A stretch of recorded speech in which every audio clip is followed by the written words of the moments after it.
Estamos de vuelta en un show con Tuti. Gracias, amigos, por su sintonía. Hoy hablando de lo importante de saber por quién estamos votando. Y nos estamos enfocando específicamente en diputados y en alcaldes. Hablamos en el bloque anterior, los diputados, todos los diputados que vamos a elegir, y a veces ni nos enteramos de quiénes estamos eligiendo. Y es importante también entender un poquito de cómo es que ha funcionado esto de los diputados, las casillas, por qué algunas caras saltan y otras no, por qué se reeligen algunos, otros no, por qué algunos se repiten y ni me entero. Bueno, todo esto lo vamos a platicar junto con quienes son miembros del Movimiento Cívico Nacional. Diego Marroquín. Diego, ¿cómo estás? Muy bien, gracias Tuti por la invitación, gracias. Gracias por acompañarnos. Y Rodrigo Arenas, ¿cómo estás, Rodrigo? Bien, Tuti, también, muchísimas gracias por la invitación. Gracias por acompañarnos. Ustedes han estado haciendo una serie de expresiones, ¿sí? De actividades, manifestaciones artísticas, le voy a decir, o creativas, ¿no? Frente al Congreso por los últimos 4 o 5 semanas, tal vez. ¿A qué obedece esto? Pues mira, realmente nosotros desde hace 4 o 5 años nos dimos cuenta que el Congreso es la institución más poderosa, más influyente y más influenciable que tienen los 3 organismos del Estado. Y no le ponemos tanta atención, ¿verdad? Y lamentablemente no le ponemos atención. Y no le ponemos atención nadie. O sea, te estoy hablando, los financistas financian a los candidatos presidenciales. Los ciudadanos hablamos del presidente, de que no tenemos por quién votar, de presidente. Te vas al interior y la gente habla del presidente o de los alcaldes. Sí. Pero realmente no le ponemos la atención al organismo judicial, al organismo legislativo, perdón, que merece, que al final del día es el organismo más poderoso del país. Y tenemos 158 personas ahí que al final del día son los que te controlan al presidente, al ejecutivo, o sea, son un poder fundamental en el balance de poderes de una república.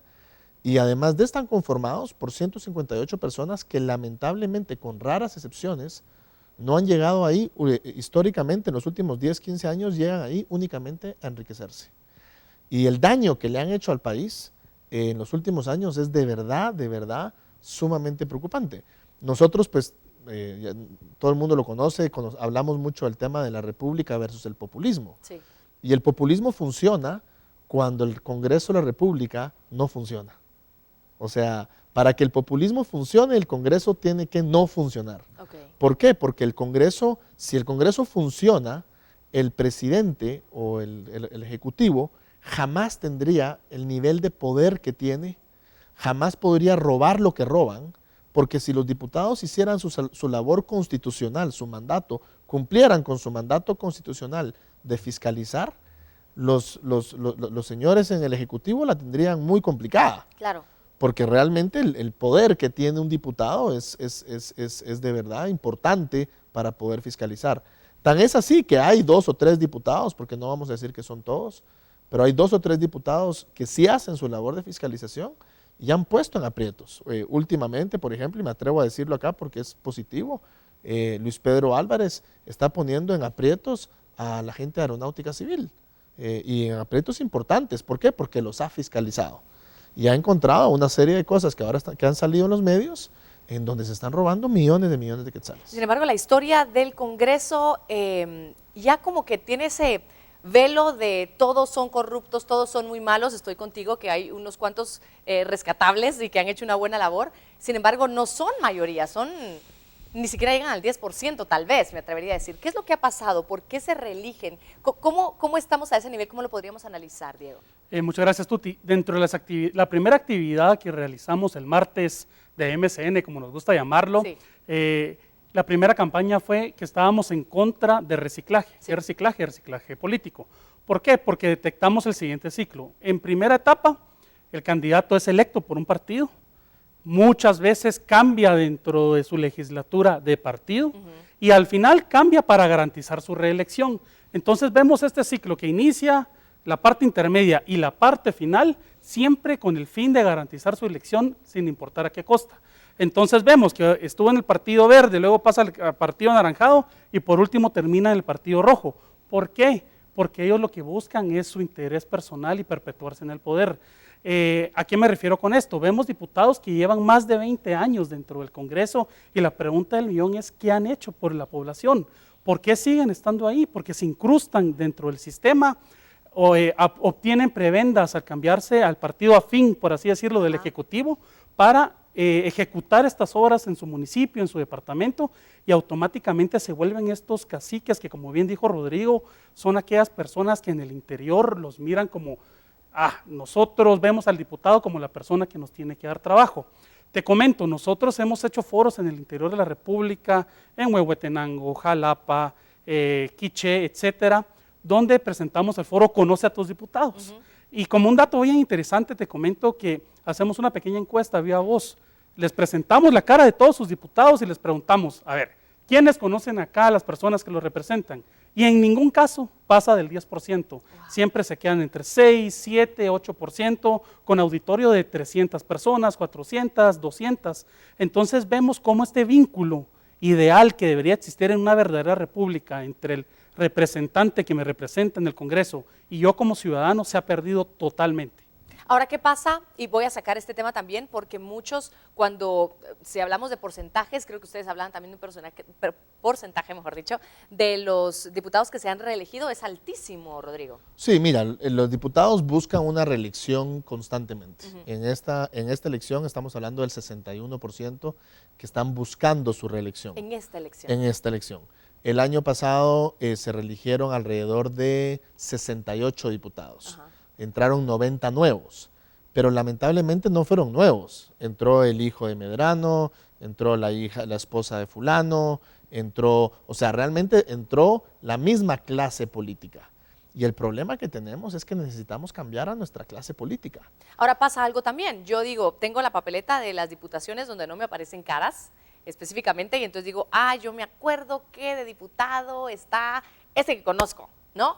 Y aquí viene un juego simpático que todos hemos notado, que salen caras más conocidas o más presentables.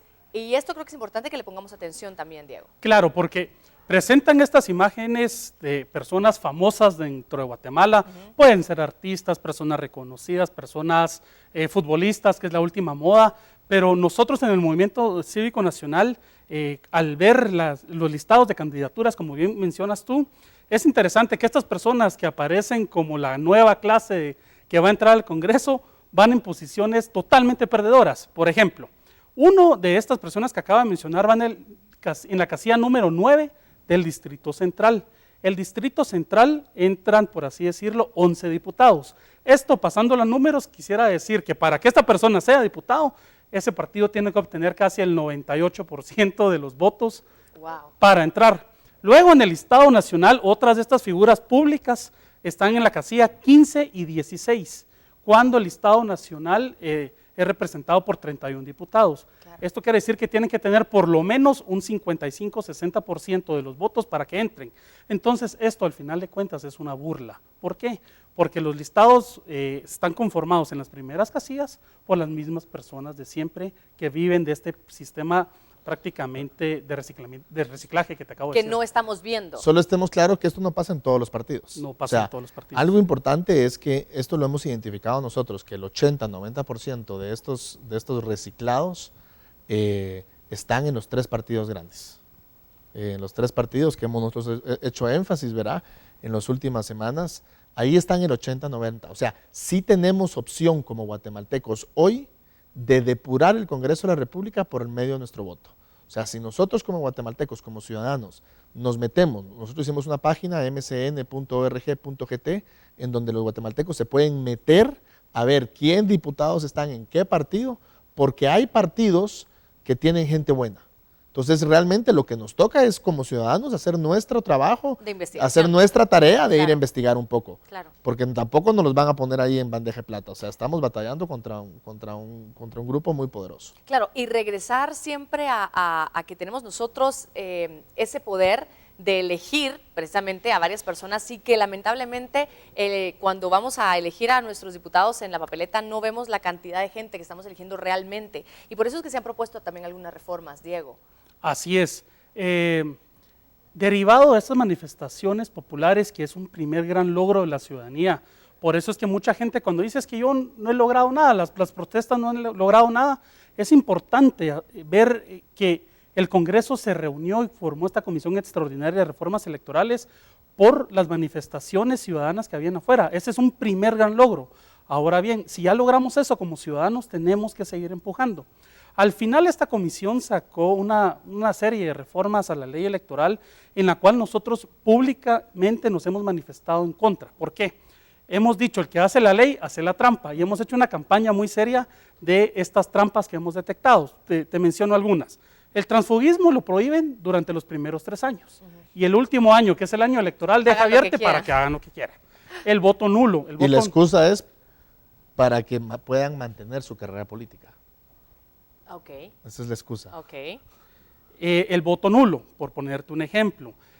Solo se pueden repetir las elecciones si el voto nulo alcanza un 50% más un voto de votos contabilizados en esa elección.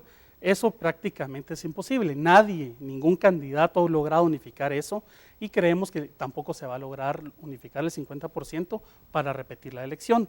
Entonces estas son pequeñas trampas que uno mira que al final de cuentas es como darnos un dulcito a los ciudadanos. Eso es lo que hemos hecho en el Movimiento Cívico Nacional, que nos quieren dar un dulce para endulzar el momento, pero a largo plazo no vemos reformas verdaderas para renovar la clase política que tanto urge en Guatemala. Tenemos que entender que es importante de esta elección y por eso un programa lo hemos dedicado específicamente a diputados y alcaldes para entender cuál es ese poder que ellos tienen, que es mucho, como tú lo decías, Rodrigo, y que nosotros tenemos el poder de elegirlos y de entender de qué mejor manera contribuimos a que Guatemala funcione y funcione bien a través de nuestro voto y nuestro ejercicio cívico constante, no solamente una vez cada 4 años. Chicos, gracias por estar con nosotros. Rodrigo, Diego, un placer. Muchísimas gracias. Gracias por estar con nosotros. Vamos a la pausa comercial y volvemos con más.